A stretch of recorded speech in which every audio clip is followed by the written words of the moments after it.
pero lo que ahora parecía importante era el adorado ese, fetiche adorado en ese culto, alrededor del cual bailaban los esquimales cuando la aurora boreal brillaba muy por encima de los acantilados de hielo. Era, declaró el profesor, un tosco bajorrelieve de piedra con una figura espantosa y unos caracteres misteriosos. Creía recordar que se parecía, por lo menos en todos los rasgos esenciales, a la criatura bestial que ahora estaban examinando. Este relato recibió con perplejidad y sorpresa por los miembros del Congreso. Pareció espolear el inspector Lagras, que abrumó al profesor a preguntas, habiendo copiado una invocación recitada por uno de los oficiantes del pantano. Suplicó el profesor Webb que intentase recordar las sílabas recogidas en Groenlandia. Siguió una comparación pormenorizada de todos los detalles y un instante de asombroso silencio cuando el profesor y el detective convinieron en la virtual identidad de las frases. He aquí, en sustancia, la división de las palabras fue establecida de acuerdo con las pausas tradicionales observadas por los oficiantes. Lo que el brujo esquimal y los sacerdotes de Luisiana habían cantado a sus ídolos. No pienso leer esto. Legras había tenido más suerte que el profesor Webb, pues varios prisioneros le habían revelado el sentido de esas palabras. Era algo así. En la casa Rien, el fallecido Cthulhu espera soñando. Y entonces, respondiendo a un ruego general, el inspector relató todos los pormenores de su experiencia con los fieles del pantano. Veo ahora que mi tío dio gran importancia a esa historia. Tenía cierto parecido con las aseñoraciones más extravagantes de los teósofos y los creadores de mitos, y revelaba una extraordinaria imaginación de carácter cósmico que nadie hubiese esperado que entre parias y vagabundos. El 1 de noviembre de 1907, la policía de Nueva Orleans había recibido un alarmado mensaje de la región pantanosa del sur. Los colonos, gente primitiva pero de buen talante, descendientes en su mayor parte de Lafite, eran presas del pánico a causa de algo desconocido que había invadido la región durante la noche. Se trataba en apariencia de un culto vudú, pero de una especie más terrible que todo lo que ellos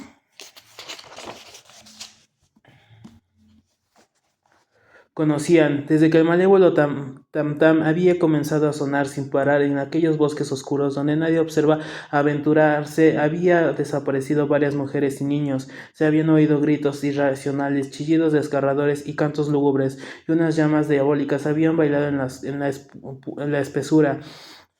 Los vecinos añadían el aterrorizado mensaje, no podían soportarlo. En las primeras horas de la tarde, 20 policías partieron en dos carrioches y un automóvil, guiados por el tembloroso colono. Cuando el camino se hizo intransitable, abandonaron los vehículos y durante varios kilómetros chapotearon en silencio a través de los espesos bosques de crispes donde nunca penetraba la luz del día. Raíces tortuosas y nudos malignos de musgo español retardaban la marcha, y de vez en cuando una pila de piedra húmedas o los fragmentos de una pared en ruinas hacían más depresiva aquella atmósfera que los árboles deformados y las colonias de hongos contribuían a crear.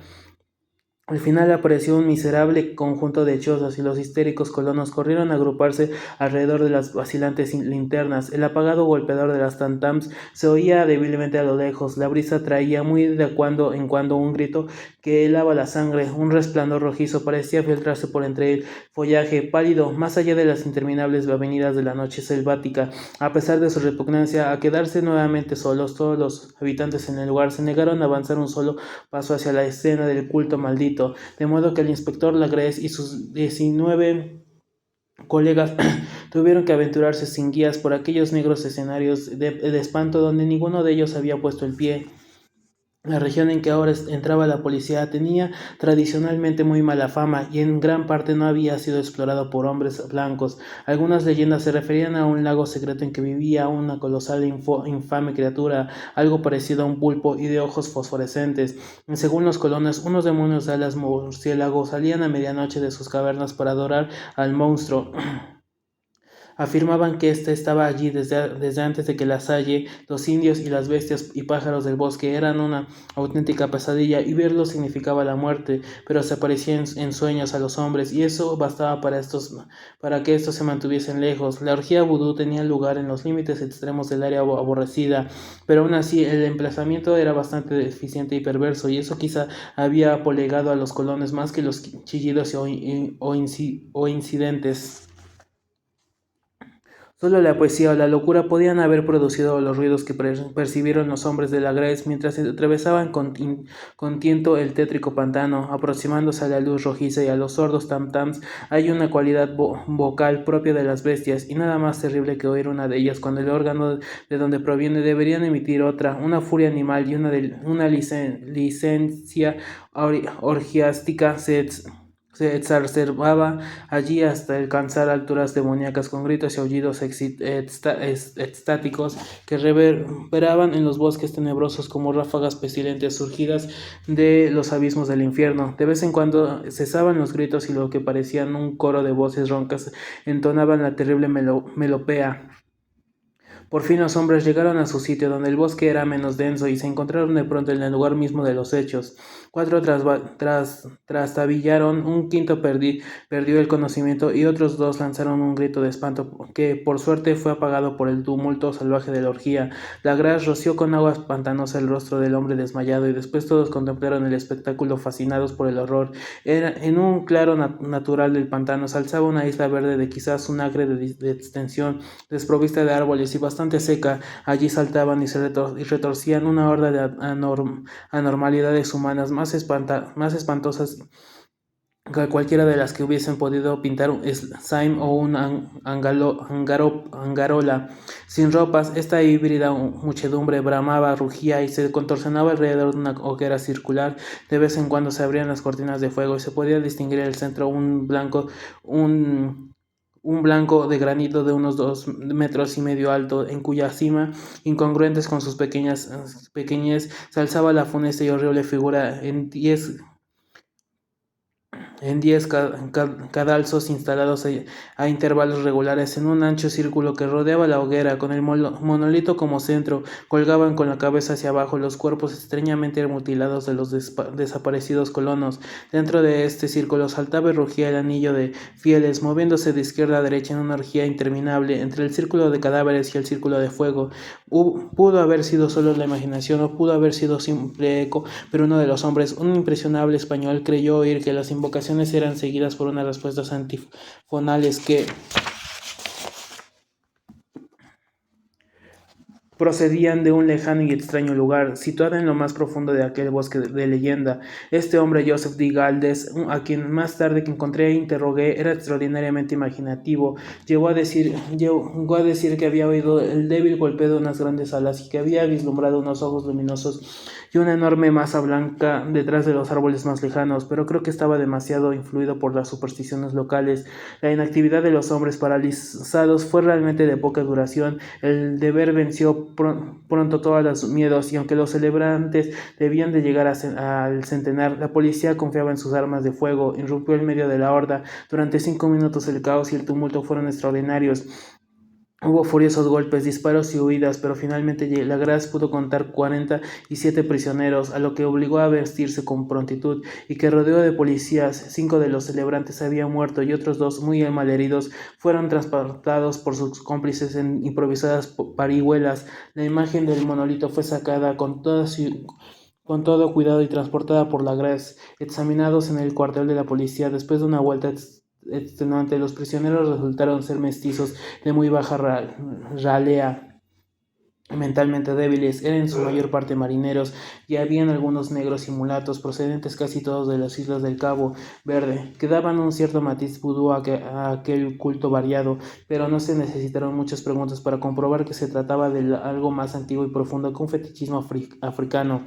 Aunque degradados e ignorantes, los prisioneros se mantuvieron fieles con sorprendente consistencia a la idea central de su abominable culto. Adoraban, dijeron, a los grandes antiguos que eran muy anteriores al hombre y que habían llegado al joven mundo desde el cielo. Esos antiguos se habían retirado ahora al interior de la tierra y al fondo del mar, pero sus cadáveres se habían comunicado con sueños con el primer ser humano, quien inventó un culto que nunca había desaparecido. Este era su culto, y los prisioneros dijeron que había existido siempre y que siempre existiría, ocultándose en lejanías desiertas y en lugares retirados, hasta que el gran sacerdote Cthulhu saliese de su sombría morada en la ciudad submarina de R'lyeh para reinar otra vez sobre la tierra. Algún día vendrá cuando los astros ocuparán una determinada posición y el culto secreto estará allí aguardándolo. Mientras tanto, no podían recoger nada más, se trataba de un secreto que ni la tortura podía hacerles confesar. La humanidad no era lo único consciente en la tierra, pues había formas de emergencia de la sombra más para visitar a sus contados fieles, pero no eran los grandes antiguos. Ningún ser humano había visto a los antiguos. El ídolo de piedra representaba al gran Cthulhu, pero nadie podía decir si los otros eran o no como él. Nadie era capaz de descifrar ahora la antigua escritura. Muchas cosas se transmitían boca a boca. La invocación ritual no era el secreto, no se comunicaba nunca en voz alta. El canto significaba: en la casa de R'lyeh el fallecido Cthulhu aguarda soñando. Solo 2 de los prisioneros fueron juzgados bastante cuerdos y se les ahorcó. El resto fue enviado a diversas instituciones. Todos negaron haber participado en los crímenes rituales y afirmaron que los culpables de aquellas muertes eran los alas negras, que habían venido hasta ellos desde su refugio inmemorial en el bosque encantado, pero nada coherente se pudo saber de aquellos aliados misteriosos. Lo que la policía logró obtener salió en su mayor parte de un viejísimo mestizo llamado Castro, quien decía haber tocado puertos distantes y hablado con los jefes inmortales del culto en las montañas de China. El viejo Castro recordaba francamente de espantosas leyendas que empequeñecían las especulaciones de los teósofos y hacían de nuestro mundo algo nuevo y pasajero. En ciclos muy lejanos, otros seres habían gobernado la tierra, habían vivido en grandes ciudades y sus huellas podían encontrarse todavía. Le habían dicho a Castro los inmortales de China. En unas piedras ciclópeas de algunas islas del Pacífico habían muerto muchísimos antes de la aparición del ser humano, pero había artes que podrían revivirlos cuando los astros volvieran a ocupar su justa posición en los cielos de la eternidad. Estos seres sin duda procedían de las estrellas y habían traído sus imágenes con ellos. Esos grandes antiguos, continuó Castro, no eran de carne y hueso, tenían forma. No lo probaba acaso esta imagen estelar, pero esa forma no era material. Cuando las estrellas eran favorables, iban de mundo en mundo a través del cielo, pero cuando no eran propicias, no podían vivir. Pero aunque ya no viviesen, no habían muerto en realidad. Yacían todos en casa de piedra de la gran ciudad de R'lyeh, preservada por los conjuros del gran Cthulhu para el día que las estrellas y la tierra pudiesen recibir su gloriosa resurrección. Pero en este tiempo alguna fuerza exterior debía ayudar a la liberación de sus cuerpos. Los sortilegios que impedían que se descompusieran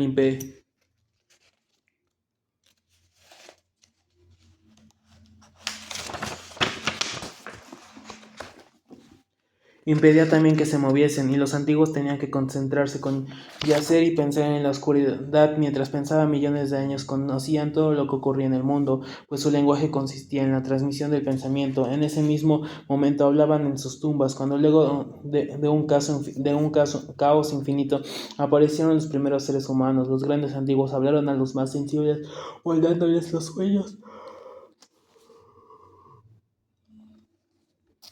Aquellos primeros hombres, murmuró Castro, establecieron el culto con que se adoraba a los ídolos de los grandes antiguos, ídolos traídos de estrellas oscuras en una época infinitamente remota. Ese culto no moriría hasta que las estrellas volvieran a ser propicias. Los sacerdotes sacarían entonces al gran Cthulhu de su tumba para que reviviese a sus vasallos y volvieran a asumir su reino en la tierra. Ese tiempo sería fácil de conocer, pues entonces la humanidad se parecería a los grandes antiguos, salvaje y libre, más allá del bien y del mal, sin moral y sin ley, y todos los seres humanos gritarían y matarían y gozarían felices.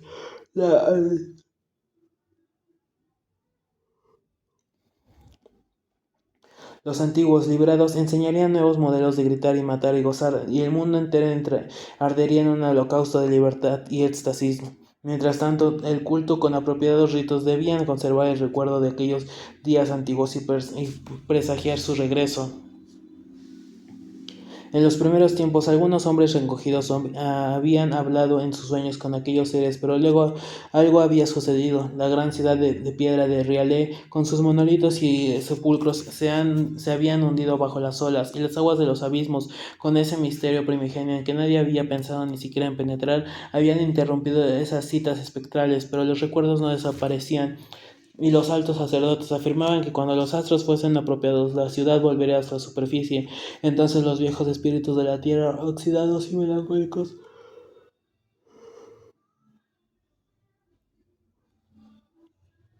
saldrían de sus subterráneos y propagarían los rumores recogidos allá en olvidados fondos del océano.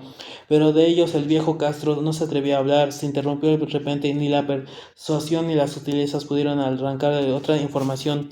Tampoco quiso mencionar curiosamente el tamaño de los antiguos. En cuanto al culto, afirmó que su centro debía encontrarse en los desiertos sin seres humanos de Arabia, donde Irem, la ciudad de los pilares, sueñan aún intacta y secreta.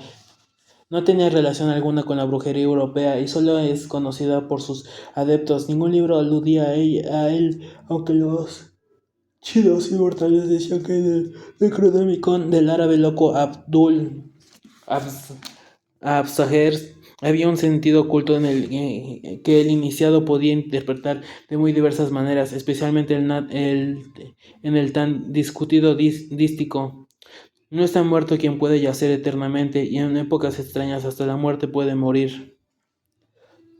Lagres, profundamente impresionado y no poco intrigado, había buscado sin éxito las filiaciones históricas del culto. Castro aparentemente había dicho la verdad al afirmar que era un secreto. Las autoridades de la Universidad de Tulum no podían arrojar luz alguna sobre el culto a la imagen. Ahora recurriría a las mayores autoridades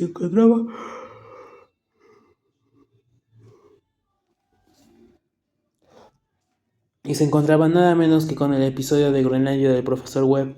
El ferviente interés que despertó el relato de la Grece, corroboraba por la presencia de la estatuilla, tuvo algún eco en las cartas que intercambiaron luego de los miembros del Congreso, pero apenas hay alguna cita en el informe oficial. La prueba es preocupación primordial de aquellos que se enfrentan a menudo a la charlatanería y la postura. La Grece prestó durante un tiempo la estatua al profesor Webb, pero la muerte de este último le fue devuelta a esta, y está desde entonces en su casa. Allí la he visto no hace mucho tiempo. Es de veras algo estremecedor e indiscutiblemente parecida a la cultura mencionada en Sueños por el joven Wilcox. No me sorprendía que mi tío se hubiese excitado con el relato del joven. ¿Qué pudo pensar el saber? Ya sentía.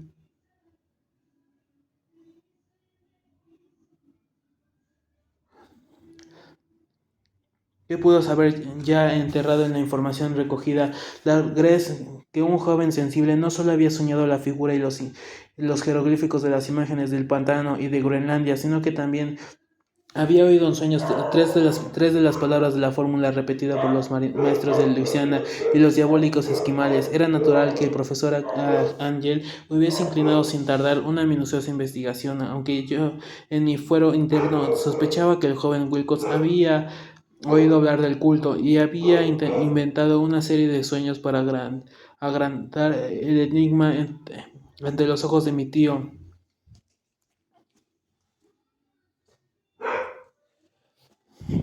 El relato de los otros sueños y los recortes coleccionados por el profesor parecían corroborar la historia del joven, pero mi bien fundado racionalismo y lo fabulosos del asunto me llevaron a adoptar las conclusiones que estimé más razonables, de forma que después de estudiar otra vez el manuscrito y comparar las notas teosóficas y antropológicas con la descripción del culto que había hecho la Gres,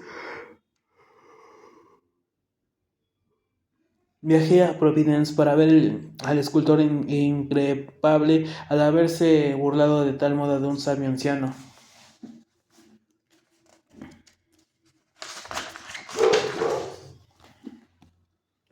Wilcox vivía todavía, solo en el Fleur de Lis de la calle Thomas, deprimente imitación victoriana de la arquitectura bretona del siglo XV2. La fachada del estuco del hotel lucía enfáticamente entre las atractivas casas coloniales y a la sombra del más bello campanario georgiano que pudiera contemplarse en Norteamérica. Encontré a Wilcox en sus habitaciones, sumido en su labor, y comprendí enseguida por las piezas que le rodeaban que su genio era profundo y auténtico. Creo que durante el tiempo Wilcox figura entre los grandes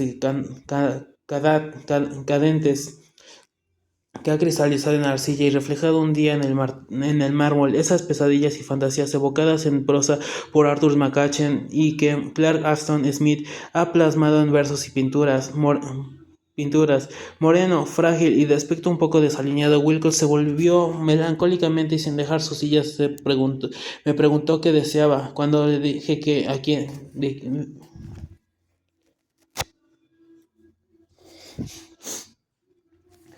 dije quién era, manifestó cierto interés, pues mi tío había excitado su curiosidad al examinar sus extrañas pasadillas, aunque sin expresar las razones de ese examen. Sin sacarlo de su ignorancia, traté con tacto hacerlo hablar. Poco tiempo me bastó para darme cuenta de que era totalmente sincero. Hablaba de sus sueños sin dudar un instante. Esos sueños y su residuo subconsciente habían influido profundamente en su arte y me mostró una estructura mórbida cuyo modelado me hizo temblar, casi por la fuerza de su oscuro atractivo. No recordaba haber visto al original excepto en el bajorrelieve creado durante un sueño, pero los contornos se habían formado insensiblemente bajo sus manos. Era sin duda la forma gigantesca de la que había hablado enfebrecido. Comprobé muy pronto que no sabía nada del culto, salvo lo que el constante interrogatorio de mi tío había dejado escapar, y traté otra vez de concebir de qué modo podía haber recibido esas impresiones sobrenaturales. Hablaba de sus sueños de un modo extrañamente poético, haciéndome ver con espantosa claridad la ciudad ciclópea de piedra verde y musgosa, cuya geometría, añadió curiosamente, era totalmente equivocada, y oí otra vez con un temor aspectado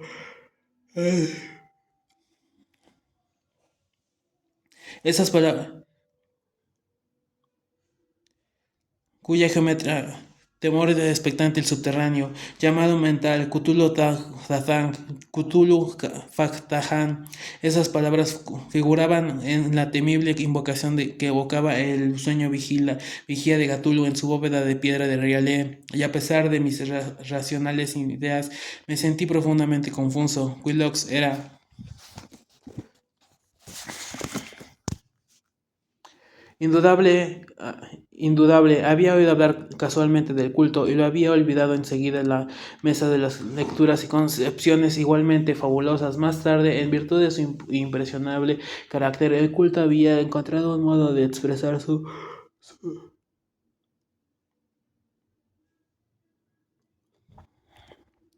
imprescindible carácter. El culto había encontrado de modo de expresión subconsciente en los sueños.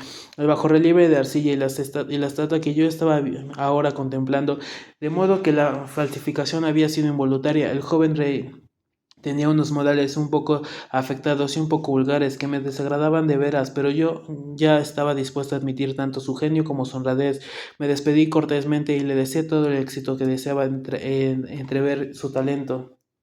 El asunto del culto continuó fascinándome y a veces imaginaba poder transportarme.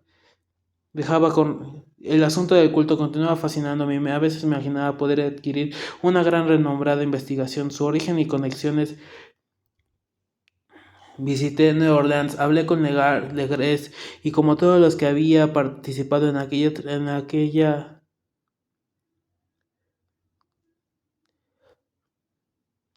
arriesgada expedición, examiné la estatuilla y hasta interrogué a los prisioneros que todavía vivían. El viejo Castro, por desgracia, había muerto hacía varios años. Lo que escuché entonces de viva voz, aunque no fue más que una confirmación detallada de los escritos de mi tío. acrecentó mi interés y tuve la seguridad de estar sobre la pista de una religión muy antigua y secreta cuyo descubrimiento me convertiría en un antropólogo famoso. Mi actitud aún era entonces absolutamente materialista, como aún quisiera que lo fuese, y por una explicación perversidad mental rechacé la coincidencia de los sueños y los recortes que daban por profesor, por el profesor Engel. Hubo algo, sin embargo, que comencé a vislumbrar y que ahora quiero saber. La muerte de mi tío no fue nada natural, cayó al suelo en la colina, en una de las estrellas callejuelas que partían a unos muelles donde avanzaban los mestizos extranjeros. Luego del descuido, empujón de un marinero de tez oscura, yo no había olvidado que los oficiales de Luisiana se distinguían por la mezcla de sangres y sus intereses marinos y de tez oscura. Yo no había olvidado que los oficiales de Luisiana se distinguían por la mezcla de sangre y sus intereses marinos. Y no me hubiera sorprendido conocer la existencia de agujas venenosas y métodos criminales secretos tan faltos de piedad como aquellas creencias y ritos misteriosos. La Grecia y sus hombres, es cierto, no habían sido molestados, pero en Noruega acababa de morir un marino que veía cosas. No pudieron hacer siniestras las investigaciones realizadas por mi amigo con el escultón. Creo hoy que el profesor Angel murió cuando había o quería saber demasiado. Es imposible que me guarde un film parecido eso.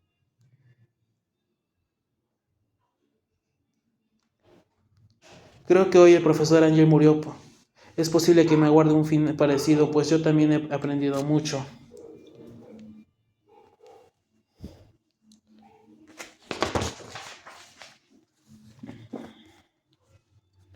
3. La locura del mar.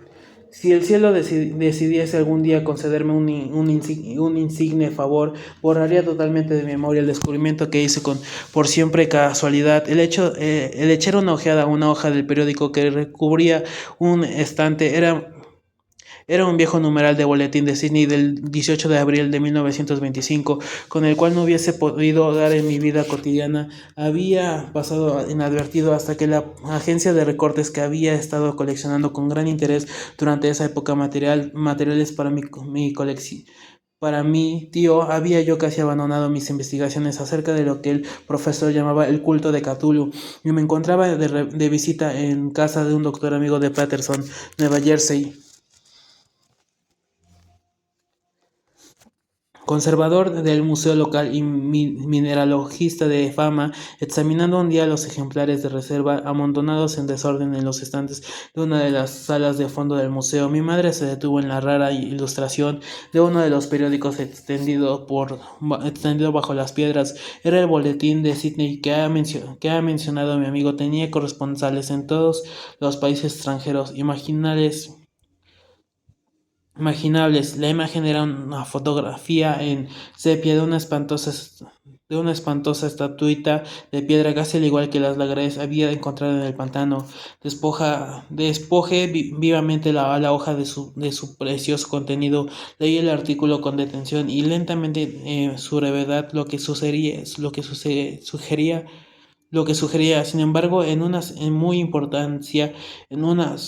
suma importancia para mi vacilante búsqueda, aun arranque cuidadosamente la noticia con el propósito de ponerme enseguida. He aquí el contenido. Misterioso barco a la deriva rescatado en alta mar. Vigilante atracó remolcando a un yate de neozelandeses, armando un muerto y un sobreviviente a bordo. Narran combates encarnizados y muertes en el alta mar. Marinero rescatado se niega a dar detalles de misteriosa experiencia. Ídolo extraño encontrado en su poder. Comenzará una investigación. El carguero Vigilant en la compañía Morrison, procedente de Valparaíso, arribó esta mañana a su puesto de amarre en la bahía de Darling, remolcando el yate Alert de Dunedin número 2 con grandes averías, pero todavía de un poderoso armamento. El yate fue avistado el 12 de abril, del 12 de abril a los 34 grados 21 de latitud sur y a los 152,17 longitud oeste, con un muerto y un sobreviviente a bordo. Billy Gilland dejó Valparaíso el 25 de marzo y el 2 de abril fue alejado considerablemente de su curso en dirección sur por terribles tormentas y enormes olas. El 12 de abril avistó el buque a la deriva. En apariencia había sido abandonado, pero después descubrió que llevaba un sobreviviente en estado de enajenación y un hombre muerto por lo menos desde hacía una semana.